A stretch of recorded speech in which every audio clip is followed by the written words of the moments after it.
Welcome back. Now that we have this new document, we need to go ahead and save it someplace where we're going to remember where it is. So we're going to go ahead and save this as Chapter 1 Outline.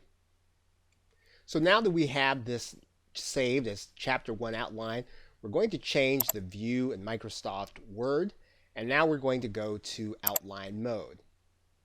And what we basically want to see is we want to see each sentence or each potential slide onto or connected to one of the side dots here, and this is automatically happen once we change it to the outline view.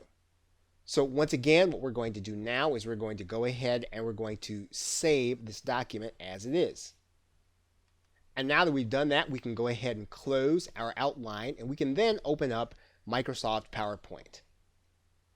Now what we're going to do when we get inside of Microsoft PowerPoint is we are then going to go into the View command, and then we're going to go to the Slide Master.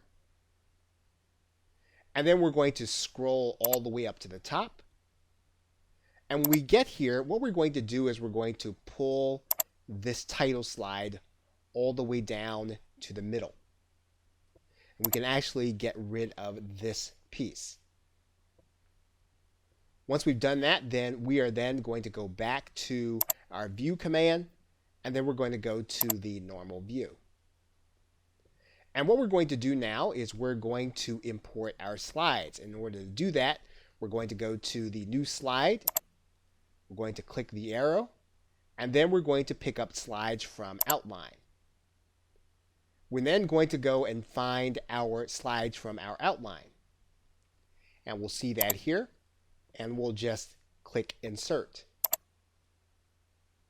What you'll see now is that Microsoft PowerPoint has opened up each of those outline points onto its own slide. And so now we have our script ready in order to be narrated. Of course, what we'll want to do is we'll want to go ahead and add in our call to action here at the end. But we now have our slides ready to be worked with inside of both our video creation software, as well as to pick our keywords and everything else that we need to do with the actual script. Okay, so with that, thanks, and I will see you in another video.